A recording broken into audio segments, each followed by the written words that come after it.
Assalamualaikum warahmatullahi wabarakatuh. Warahmatullahi wabarakatuh. Selamat pagi anak-anak. Pagi, Bu. Selamat pagi, Bu.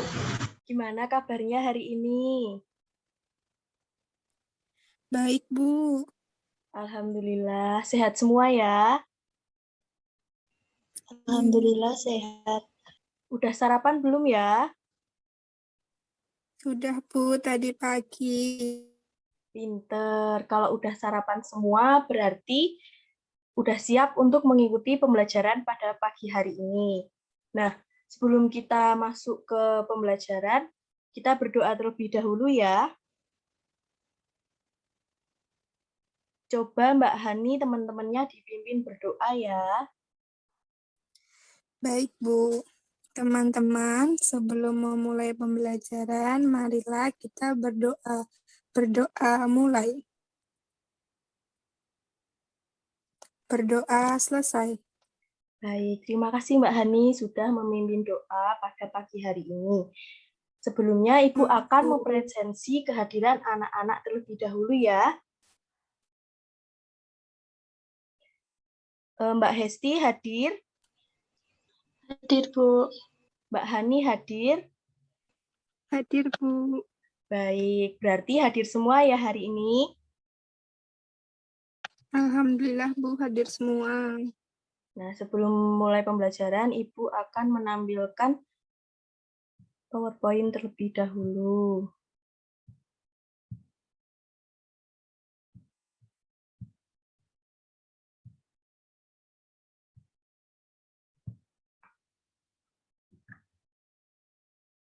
Menyanyikan lagu wajib nasional terlebih dahulu ya anak-anak, yang berjudul Maju Tak Gentar. Ayo siap-siap dulu ya.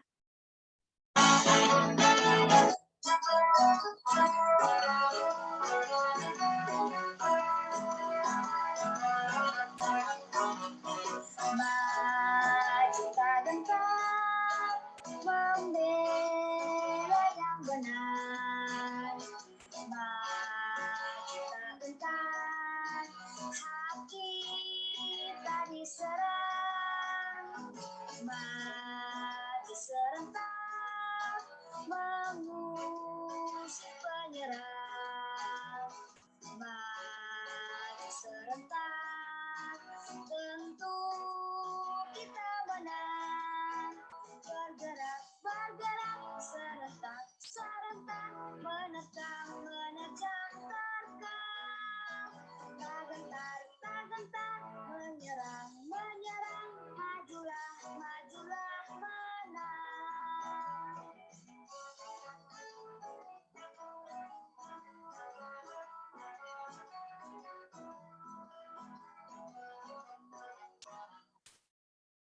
Nah, sudah selesai. Terima kasih anak-anak sudah menyanyikan lagu Maju Tak Gentar dengan semangat. Selanjutnya, di sini Ibu mau bertanya. Masih ingat kemarin kita belajar tentang apa? Tentang hewan vertebrata ya, Bu? Iya, pintar sekali Mbak Hesti. Kemarin kita sudah belajar tentang ciri-ciri hewan vertebrata. Ciri-cirinya kemarin apa aja ya? Lupa, Bu. Oh, sudah lupa.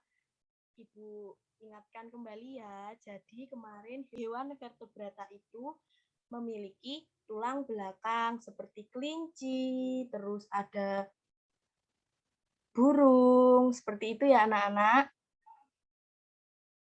Nah, selanjutnya kalau kemarin kita sudah mempelajari tentang ciri-ciri hewan vertebrata, hari ini kita akan mempelajari tentang ciri-ciri hewan avertebrata. Yang kedua tentang ide pokok paragraf, dan yang selanjutnya corak gambar cerita atau ilustrasi. Nah, untuk menambah semangat belajar kita pada pagi hari ini, kita tepuk semangat dulu yuk.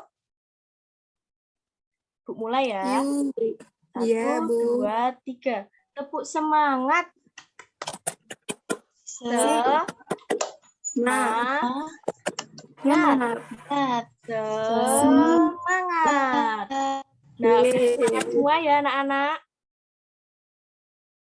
Di sini Ibu akan membacakan tujuan pembelajaran kita pada pagi hari ini. Yang pertama, setelah mengamati gambar kelinci dan siput, peserta didik dapat mengidentifikasikan ciri-ciri hewan avertebrata dengan benar. Selanjutnya, setelah mengamati gambar kelinci dan siput, peserta didik dapat menyebutkan ciri-ciri hewan avertebrata dengan benar.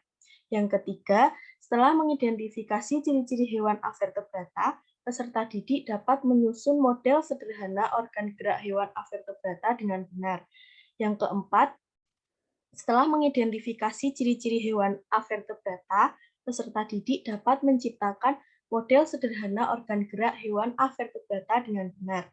Yang kelima, setelah membaca teks bacaan, peserta didik dapat mengidentifikasi ide pokok pada masing-masing paragraf dengan benar. Yang keenam, setelah membaca teks bacaan, peserta didik dapat menunjukkan ide pokok pada masing-masing paragraf dengan benar. Dan yang ketujuh, setelah mengidentifikasi ide pokok paragraf, peserta didik dapat mengkomunikasikan ide pokok yang terdapat pada paragraf dengan benar. Yang kedelapan, setelah mengidentifikasi ide pokok paragraf, peserta didik dapat menuliskan ide pokok yang terdapat pada paragraf dengan benar. Yang kesembilan, setelah mengamati gambar, peserta didik dapat mengidentifikasi cerita yang terdapat pada gambar dengan tepat.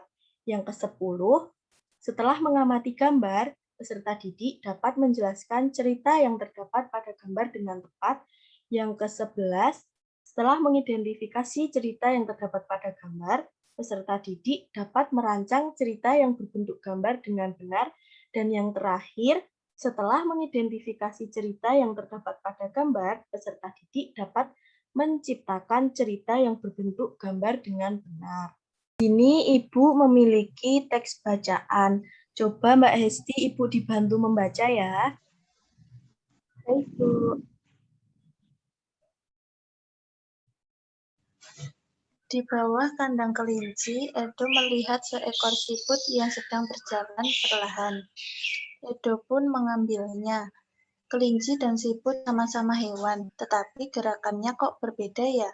Kelinci bergerak lincah, berlari dan meloncat, sedangkan siput bergerak sangat pelan. Mengapa bisa begitu ya? Gumam Edo penasaran. Baik, terima kasih Mbak Hesti. Nah, mengapa sih siput bergerak lebih lambat daripada kelinci? Mengapa? Siput bergerak lebih lambat daripada kelinci.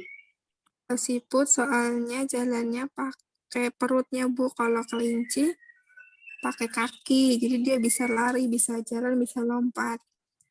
Bagus, pintar sekali Mbak Hani. Terima kasih sudah menjawab. Iya, benar ya jawabannya Mbak Hani, anak-anak. Jadi, siput itu bergeraknya lebih lambat karena siput bergerak menggunakan perut dan merayap di tanah, sedangkan kelinci bergeraknya menggunakan kaki, jadi bisa berlari, meloncat, dan berjalan. Seperti itu ya anak-anak. Sudah Iya, paham? Bu. Sudah. Paham, Bu? Baik, pinter anak-anak Ibu. Nah, ini di sini Ibu memiliki gambar kelinci dan siput. Coba cari perbandingan karakteristik dari kelinci dan siput dari gambar ini. Ada yang tahu? Saya, Bu. Baik, Mbak Hesti. Ayo dijawab. Kalau kelinci itu bergeraknya lincah dan cepat, sedangkan siput bergeraknya lambat, Bu. Bagus, pintar sekali Mbak Hesti. Beri tepuk tangan. Iya, benar ya. Nah, coba dibaca Mbak Hesti. Yang kelinci. Kelinci 1. Vertebrata 2. Bergerak lincah dan cepat 3. Dengan berjalan dan melompat. Terima kasih Mbak Hesti sudah membaca. Benar sekali ya tadi yang disebutkan Mbak Hesti, kelinci itu bergeraknya dengan berlari, berjalan, dan melompat. Itu yang dibacakan Mbak Hesti tadi merupakan karakteristik dari kelinci. Sekarang kita lihat bersama-sama ya karakteristik dari siput. Coba Mbak Hani dibantu membaca, Ibu. Baik, Bu. Siput 1. Avertebrata 2. Bergerak lambat 3. Berpindah tempat seolah-olah merayap. Sudah, Bu. Baik, terima kasih Mbak Hani sudah membantu membaca. Benar ya, jadi ini perbandingan karakteristik dari kelinci dan siput. Kalau kelinci tadi merupakan hewan avertebrata, siput merupakan hewan avertebrata. Kalau kelinci tadi bergerak dengan lincah dan cepat, siput bergerak dengan lambat. Dan yang terakhir, kelinci berpindah tempat dengan cara berlari, berjalan, dan melompat, sedangkan siput berpindah tempat seolah-olah seperti merayap, menggunakan perutnya ya tadi ya anak-anak. Baik, Ibu lanjut ya. Nah, di sini ciri-ciri hewan vertebrata dan avertebrata. Kemarin kita sudah mempelajari tentang ciri-ciri hewan vertebrata. Coba masih ingat nggak ciri-cirinya apa aja? Saya, Bu. Baik, Mbak Esti, silahkan. Hewan vertebrata itu memiliki tulang belakang. Kemudian susunan syarafnya terletak di dalam sumsum tulang belakang. Yang ketiga, memiliki otak yang terlindungi oleh tulang keras dan memiliki 2 lapisan kulit, Bu. Baik, terima kasih Mbak Esti sudah menjawab. Beri tepuk tangan.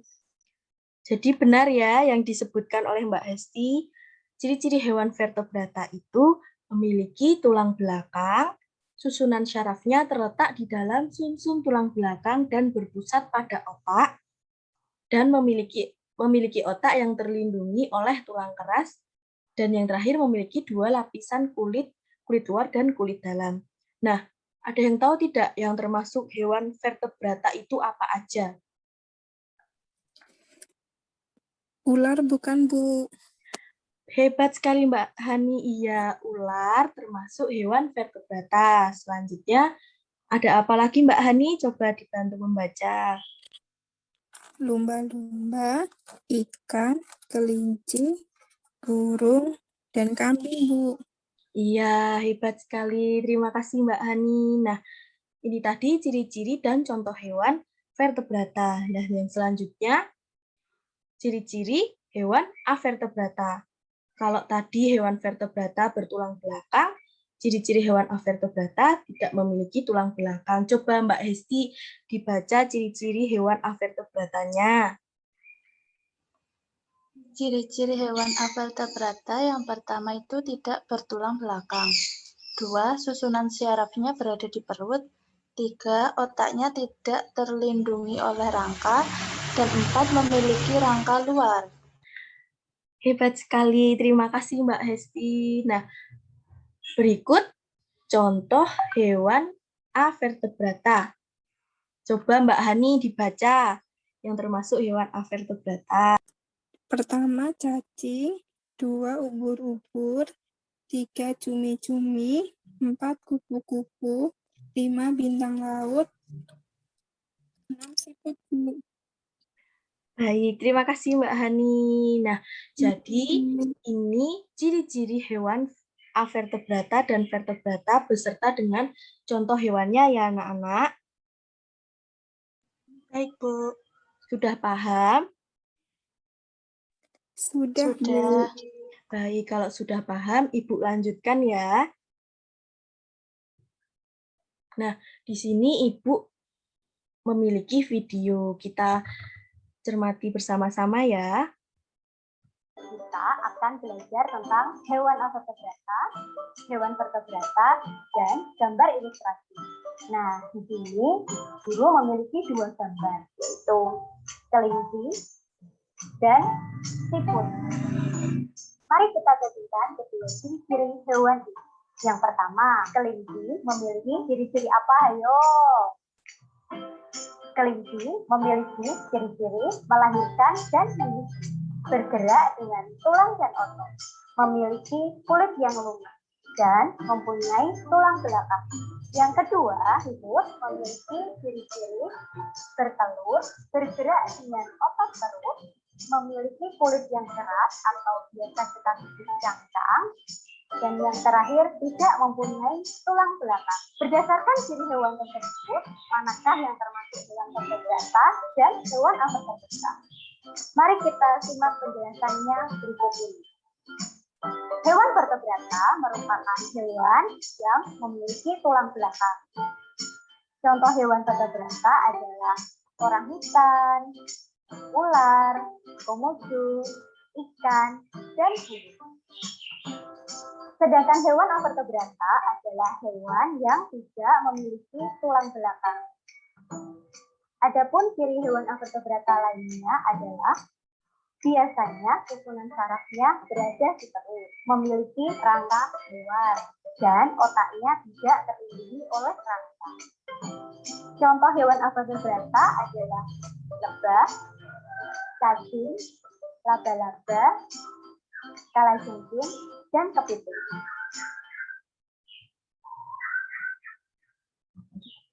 Nah, itu tadi videonya bisa dipahami anak-anak? Bisa, Bu. Baik. Kalau bisa kita lanjut ya. Oh iya, ya ini Ibu ada tugas kelompok. Tugasnya mengidentifikasi organ gerak hewan avertebrata beserta fungsinya. Nah, tugasnya kelompoknya kemarin kan sudah dibagi menjadi 3 ya anak-anak. Kelompok pertama kemarin diketuai oleh Mbak Hani, kelompok 2 Mbak Hesti, dan kelompok 3 Mbak Diah. Kelompok 1 mengidentifikasi organ gerak hewan belalang, kelompok 2 organ gerak hewan cacing, dan kelompok 3 organ gerak hewan ubur-ubur. Nah, ini nanti dikerjakan terus dikumpulkan melalui WhatsApp group ya anak-anak. Baik, Bu. Bisa dipahami? Bisa, Bu. Baik, kalau bisa Ibu lanjut ya. Nah, kemarin kita sudah mempelajari tentang ide pokok dan kalimat pengembangnya. Masih ingat nggak ide pokok itu apa? Ide pokok itu gagasan yang menjadi dasar sebuah paragraf, Bu. Hebat sekali, benar. Terima kasih ya Mbak Hani sudah menjawab. Beri tepuk tangan untuk Mbak Hani.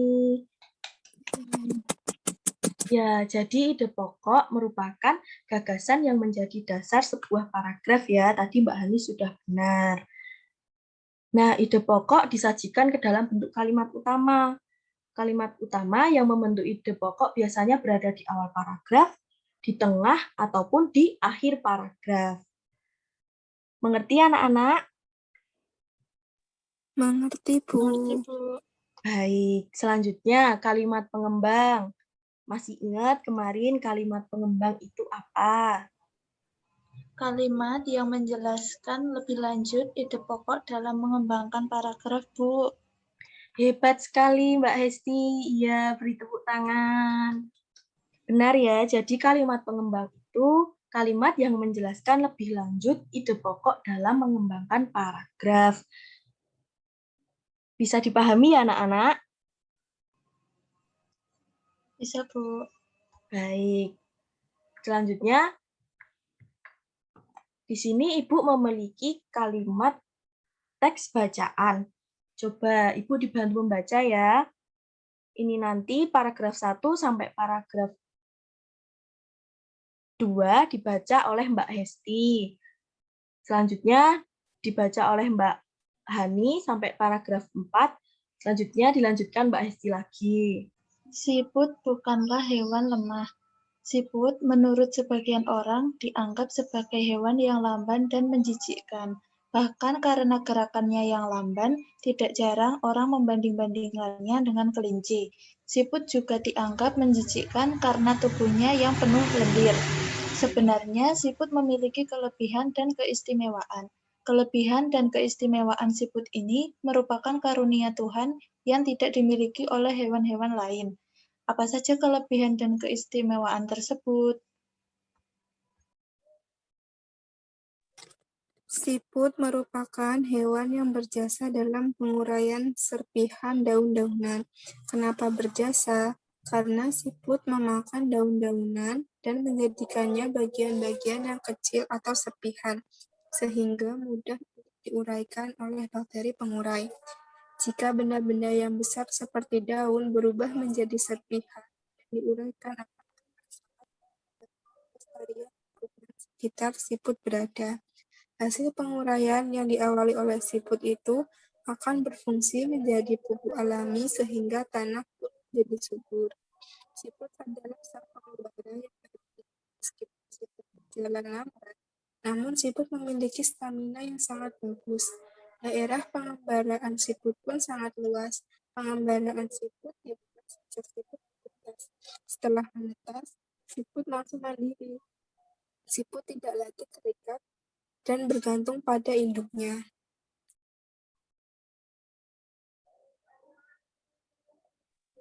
Siput memiliki pertahanan diri yang baik dalam beradaptasi dengan lingkungan dan mempertahankan diri dari serangan predator. Meskipun tubuhnya lunak, namun tubuh siput memiliki lendir. Lendir ini berfungsi sebagai minyak pelumas dan pelindung bagi tubuhnya ketika berjalan di lingkungan. Jadi, sekecil apapun akan mudah dilalui tanpa tubuhnya terluka. Selain itu, dikaruniai Tuhan dengan cangkang. Cangkang berfungsi sebagai rumah yang memberikan kenyamanan dan keamanan bagi tubuhnya. Cangkang juga berfungsi sebagai tempat persembunyian ketika ia terancam oleh lingkungan atau predator. Meski terik panas ataupun hujan, siput tetap bisa hidup nyaman dan aman dengan cangkangnya. Predator pun akan kebingungan untuk memeriksa siput karena tubuhnya terlindungi oleh cangkang yang keras. Jadi, siput bukanlah hewan yang lemah. Siput adalah hewan istimewa yang memiliki banyak kelebihan. Siput diciptakan Tuhan dengan kekurangan sekaligus dengan kelebihan. Begitu juga dengan manusia, diciptakan Tuhan dengan kelebihan dan kekurangan. Oleh karena itu, kamu tidak boleh menyombongkan diri dengan kelebihan yang kamu miliki. Kamu juga jangan minder jika kamu kekurangan. Sudah, Bu. Baik, terima kasih Mbak Hesti dan Mbak Hani sudah membantu Ibu membacakan teks bacaan. Nah, coba dari teks bacaan ini dicari ide pokoknya. Dari paragraf 1 dan paragraf 2, siapa yang berani menjawab?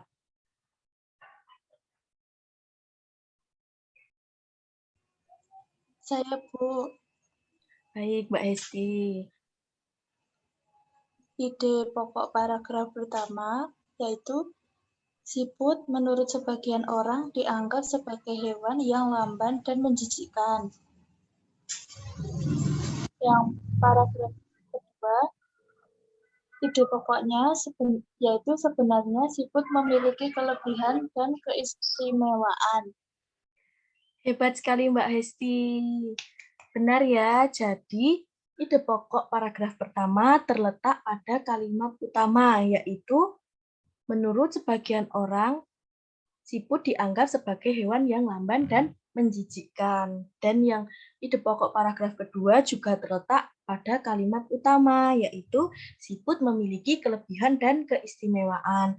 Coba Mbak Hesti, yang merupakan kalimat pengembangnya yang mana ya?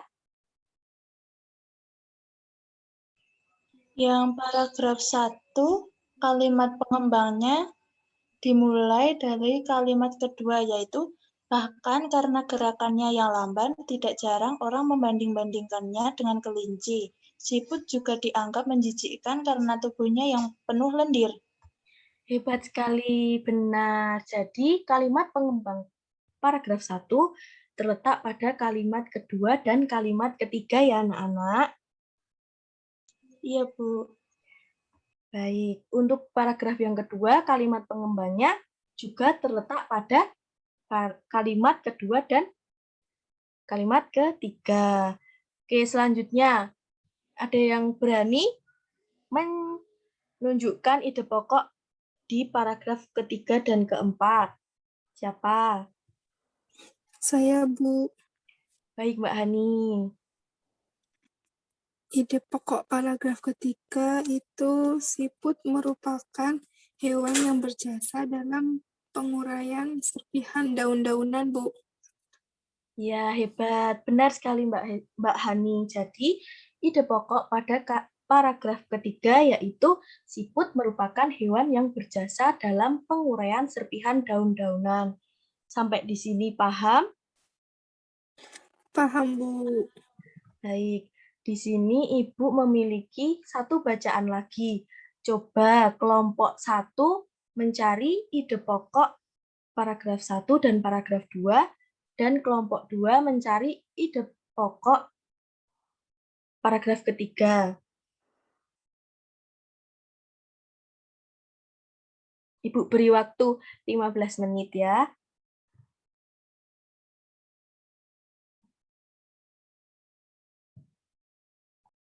Sudah anak-anak?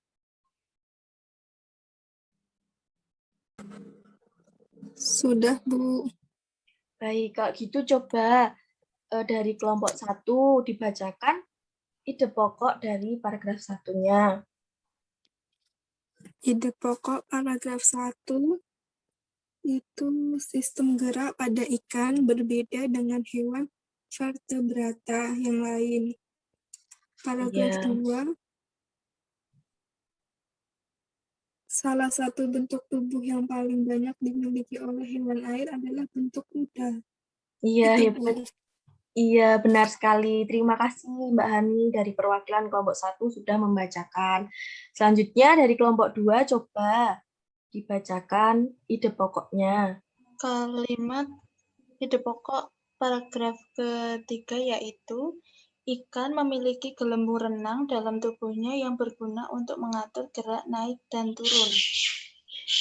Iya, pintar sekali Mbak Hesti, perwakilan dari kelompok 2. Jadi itu tadi ide pokok dari paragraf 2 ya. Sudah paham anak-anak? Sudah, Bu. Baik, kalau sudah paham, Ibu lanjutkan ya.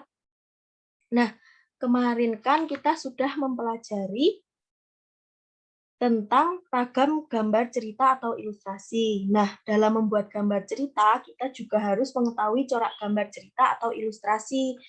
Nah, ada yang tahu tidak corak gambar itu ada apa saja? Ada kartun, Bu. Ada Ya, benar. karikatur. Lanjutkan, Mbak Hani. Ada realis, ada dekoratif, Bu. Iya, hebat sekali. Terima kasih Mbak Hani sudah membantu menjawab.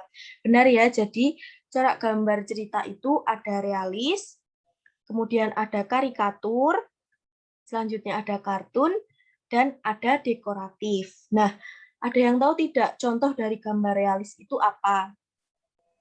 Gambar realis itu lukisan bukan ya, Bu? Iya, hebat sekali Mbak Hesti. Kita beri tepuk tangan. Jadi benar ya, gambar realis itu contohnya seperti lukisan, karena gambar realis itu dibuat seperti keadaan aslinya. Nah, selanjutnya gambar karikatur. Coba Ibu dibantu membaca Mbak Hani. Karikatur merupakan gambar yang melebih-lebihkan atau mengubah dari objek aslinya. Gambar karikatur menyajikan objek dengan karakter yang lucu dan aneh. Biasanya gambar karikatur mengandung kritikan dan sindiran. Sudah, Bu. Baik, terima kasih Mbak Hani. Nah, selanjutnya ini ya, gambar kartun merupakan gambar yang berfungsi untuk menghibur dan berisikan humor. Contohnya seperti ini. Lalu ada gambar dekoratif. Coba Mbak Hesti, Ibu dibantu membaca. Gambar dekoratif adalah gambar yang disajikan dengan mengubah bentuk objek aslinya, namun tanpa menghilangkan ciri-ciri khasnya. Iya, terima kasih Mbak Hesti. Jadi ini contoh dari corak gambar dekoratif ya anak-anak. Bisa dipahami? Paham, Bu?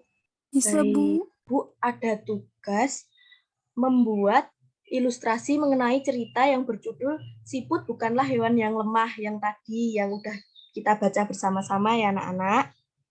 Bebas memilih salah satu corak gambar. Boleh gambar realis, boleh corak gambar kartun, boleh corak gambar karikatur, ataupun corak gambar dekoratif. Bisa dimengerti anak-anak? Bisa, Bu. Bisa, Nah, Bu. baik, tugas ini nanti dikumpulkan melalui WhatsApp group ya anak-anak. Baik, Bu. Baik, karena waktunya sudah hampir habis, Ibu mau bertanya, hari ini tadi kita sudah mempelajari tentang apa aja ya? Tentang ide pokok suatu paragraf, Bu. Iya, benar sekali Mbak Esti, tentang ide pokok suatu paragraf. Lalu kita mempelajari apa lagi? Macam-macam ilustrasi, Bu.